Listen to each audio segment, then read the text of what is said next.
Assalamualaikum warahmatullahi wabarakatuh. Selamat pagi, siang, ataupun malam, dimanapun waktunya saudara-saudaraku sekalian menonton video dari saya. Sudah lama sekali ya kita tidak bercengkrama seperti ini. Saya belum mengupload video lagi gitu, sharing-sharing tentang apa yang saya ketahui, dan semoga bermanfaat bagi rekan-rekan semuanya gitu, seperti itu. Oh ya, yang saya akan bahas sekarang adalah perihal khodam.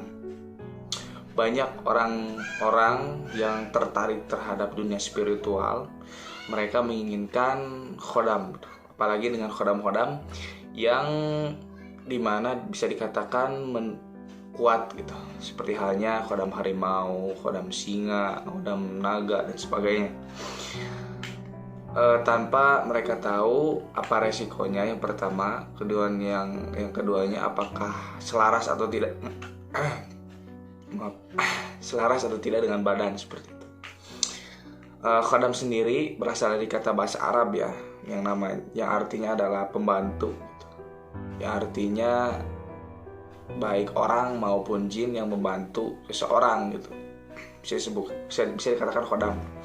Namun di dunia supernatural itu sendiri, khodam lebih identik terhadap suatu sosok gaib yang menjadi perewangan atau menjadi pembantu dari seseorang atau manusia, atau pihak orang yang punya ilmu seperti itu.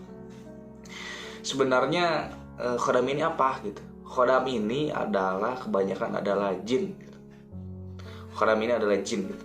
Dan jin ini membantu atau bisa menjadi khodam apabila yang pertama bisa diperintah, kedua, dia memang energinya berada di bawah kita gitu. Dalam artian, jangan sampai khodam menguasai diri kita. Kalau misalkan khodam membuat kita kesurupan, tidak stabil, berarti dia bukan khodam, tapi kita yang jadi khodam dia gitu. Kita menjadi pembantu dia, dan raga kita menjadi tunggangan dia. Dan itu yang berbahaya gitu, dan belum diketahui mungkin oleh seluruh semuanya gitu, kebanyakannya. Kemudian khodam ini sendiri pun datang gitu. Ada yang dia datang karena tertarik gitu, karena ketika kita berzikir atau mengamalkan suatu ilmu, nantinya kita ini akan mengeluarkan, kalau sadar nggak sadar, akan mengeluarkan energi gitu, akan mengeluarkan aura dari amalan yang kita amalkan. Apalagi dengan kita tirakati, dengan kita puasai, nantinya kita akan mengeluarkan frekuensi tersendiri yang menyebabkan khodam-khodam menjadi tertarik, atau bahasa jin tertarik dan ingin mengabdi kepada kita gitu. Makanya adapun misalkan kita berzikir zikir biasa pun, terkadang ada jin-jin yang tiba-tiba menjadi khodam kita, dan akhirnya ada orang yang kita nggak merasa nih mengamalkan sesuatu atau kita belajar, akan tetapi karena kita rajin sholat, rajin ibadah, kita ada yang mendampingi gitu, khodam. Nah, khodam seperti ini biasanya tertarik ingin mengabdi kepada kita dikarenakan kerajinan kita, akan solehnya kita gitu. Makanya ulama-ulama terdahulu ada yang dia bahkan beliau ini menolak gitu akan khodam, akan tetapi ada saja bangsa jin yang ikut mengabdikan dan malah ikut belajar terhadap beliau ini, para ulama kita dulu, seperti itu. Nah, terkait terhadap khodam dan sosoknya, misalkan sosok harimau, sosok naga, dan sebagainya, itu menurut saya bukan kuat, atau powernya khodam bukan tolak ukurnya bukan sosok ya. Kan tetapi sebelum kita menginikan power, kita lebih baik berpikir selaras atau tidaknya dengan khodam kita. Dikarenakan jika tubuh kita tidak selaras dengan khodam yang mendampingi kita, akan terjadi gesekan. Yang tadinya kita akan mendapat manfaat dari energi dia, yang semisal khodam ini adalah khodam untuk penjagaan. Jika kita tidak sinkron dengan dia, yang tadinya wasilah dia ini untuk penjagaan menjadi tidak ada. Seolah-olah khodamnya ada, tapi tidak ada kepada kita, atau bahkan kan terjadi gesekan gitu yang menyebabkan kepada kita menjadi badan gak enak, tidur gak nyenyak, atau badan berasa berat gitu. Nah, itu ciri-ciri yang nggak selaras, dan itu kalau diteruskan bisa bahaya gitu kalau tidak diselesaikan atau bereskan akan bahaya terhadap kitanya sendiri gitu, seperti itu. Nah, apabila khodam ini selaras dengan kita, nantinya energinya akan bercampur dan nantinya akan wasilah ini akan ada kepada kita gitu. Yang artinya wadah kita akan sama, akan klop gitu, selaras gitu. Dan apa yang kita niatkan dengan wasilah ini khodam atau dengan wasilah kita amalan, itu akan sejalan gitu. Seperti itu ya. Jadi bukan tolak ukurnya bukan dari sosok ya.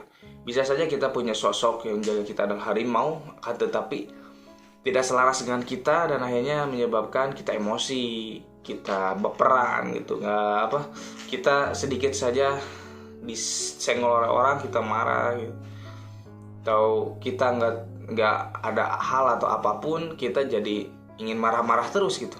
Nah, itu ciri-ciri orang yang tidak selaras gitu khodamnya, seperti itu. Ada juga khodam isian ya, juga ada yang disebut khodam isian. Nah, khodam isian ini sendiri biasanya caranya seperti ini. Ini biasanya dilakukan oleh spiritual yang memang sudah mumpuni lah ya. Jadi misalkan kita punya suatu media gitu, ini misalnya ini media yang akan kita isi. Pertama kita buatkan dulu tempatnya di media ini. Setelah kita buatkan tempatnya atau wadahnya gitu, kemudian kita merogoh sukma gitu. Merogoh sukma, kita masuk ke alam gaib, misalkan di satu tempat. Kemudian kita cari nih jin mana yang sekiranya punya wasilah. Misal kita ingin mengisi untuk kekebalan atau ingin penjagaan gitu, kita cari nih mana jin yang sekiranya bisa dijadikan khodam dan mau gitu. Kita datangi, kemudian kita berdialog. Nanti setelah berdialog biasanya yang didialogkan gitu, biasanya jin ini nanti kalau mau ya makanannya mau apa gitu, diberikan ibarat imbalan lah ya, karena nggak ada yang gratis gitu. Bahkan di dunia manusia atau di dunia jin seperti itu pun tidak ada yang gratis sebenarnya, kecuali memang kesepakatan pertama kita sama dia, saya nggak akan kasih kalian makan karena saya juga kadang teledor. Kalau kalian mau ikut saya silahkan, tapi saya nggak bisa menjamin kalian dapat terus makanan seperti itu. Kemudian dia menyetujui dan mau, misalkan. Itu beda lagi, karena di dunia jin seperti ini perjanjian sangatlah diutamakan gitu. Dan jika sudah berjanji maka harus ditepati. Kalau tidak ditepati maka berakibat fatal nantinya terhadap diri kita. Mending kalau untuk diri kita sendiri. Bagaimana jika berimbas kepada keluarga kita atau orang-orang di sekitar kita? Nah, itu yang berbahaya gitu. Nah, setelah kita berdialog, setelah cocok, misalkan dia di malam Jumat Kliwon ya harus dikasihkan minyak misik atau misik putih, entah misik hitam dan sebagainya, atau burampe dan sebagainya. Setelah fix, nanti kita ajak, kita berdialog, ini medianya, kamu akan disimpan di sini, kamu akan dikunci di sini. Nanti kamu memberikan benefit kepada seorang yang saya akan kasih ini, dan atau bahkan mungkin kita sebutkan namanya, petonnya apa, nanti biar dia cocok atau enggak, biar gampang dalam proses penyelarasannya nanti gitu. Dan dia mau, kita tarik dari alam gaib, kita masukkan, udah masuk kita kunci, tak. Kemudian kita kasih ke orang, misalkan ini mustika batu neon misalkan untuk sampean, nanti dikasihkan minyak misik putih misalkan setiap malam Jumat.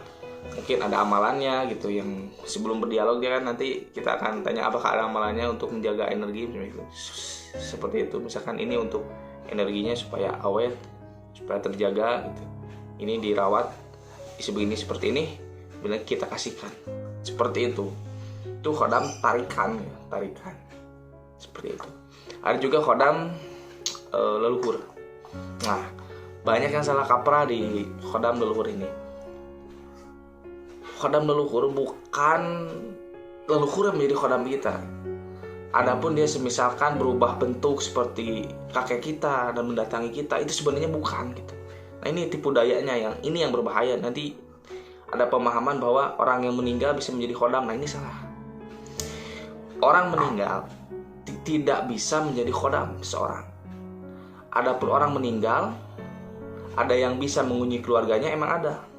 Kalau tetapi untuk menjadi khodam dan mendampingi itu tidak ada.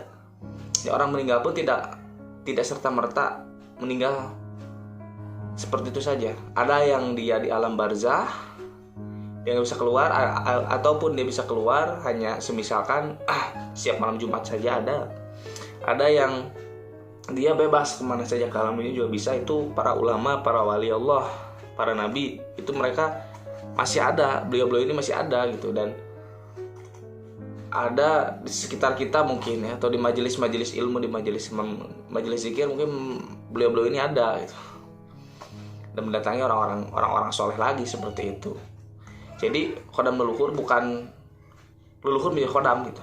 Leluhur kita masih ada gitu. Dia udah meninggal udah gitu. Akan tetapi khodamnya leluhur. Jadi leluhur kita semisalkan dia semenjak dari mulai Buddha gitu, dia menuntut ilmu-ilmu spiritual, supernatural, dia mengolah dengan zikir dan sebagainya, dengan puasa, nanti dia punya khodam nih. Nah, khodam ini setelah si leluhur kita meninggal, mungkin oleh leluhur kita dikasih tahu ya, ketika saya meninggal tolong jaga anak turunan saya seperti itu. Atau mungkin walaupun tidak ada perjanjian seperti itu, nanti si khodam ini akan mencari tuan baru. Dan kemungkinan karena dia sudah cocok dengan leluhur kita, dia akan lihat dari turunan dari leluhur ini, siapa yang wadahnya atau mukanya atau tubuhnya yang hampir mirip dengan leluhur ini. Jadi dia akan ikut mengaping. Nah, yang bahayanya juga nih dari khodam leluhur ini, ketika kita tidak sadar ada khodam dari leluhur kita yang ikut, ibaratnya ikut ada di samping kita, tapi kita nggak sadar. Nah, ini bisa menyebabkan mungkin kesurupan dan sebagainya. Nah, ini juga sangat berbahaya karena perlunya adanya penyelarasan seperti itu. Nah, seperti itu yang bisa saya sampaikan mungkin tentang perkhodaman ini. Mungkin dari penjelasan saya ada yang berbeda dengan orang lain. Itu hal yang lumrah ya, karena mungkin beda guru, beda pemahaman, beda ilmu, lain dapur, lain masakan gitu kan. Ya seperti itu ya. Dan pesan dari saya, sehebat apapun khodam, wafak, jimat, rajahan, pusaka, dan sebagainya, itu merupakan sebagian kecil dari manifesti dari kekuatan Allah.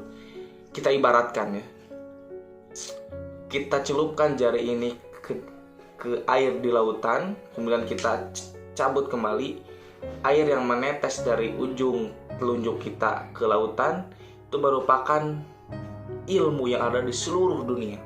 Sedangkan air di lautan adalah ilmunya Allah. Seperti itu. Tetap jaga iman kita, walaupun kita sering bersinggungan dengan dunia gaib, dengan perkhodam seperti ini, tetap tanamkan kepada diri kita. Kita pasang pagar di dalam diri kita bahwasanya semua kesaktian, semua hal-hal luar biasa itu hakikatnya hanya Allah Subhanahu wa taala. Jika Allah berkehendak, tidak ada yang tidak mungkin, seperti itu. Ya, selamat malam, siang, dan pagi pada saudaraku sekalian. Hanya itu yang bisa saya sampaikan, semoga bermanfaat. Wabillahi taufiq wal hidayah. Wassalamualaikum warahmatullahi wabarakatuh.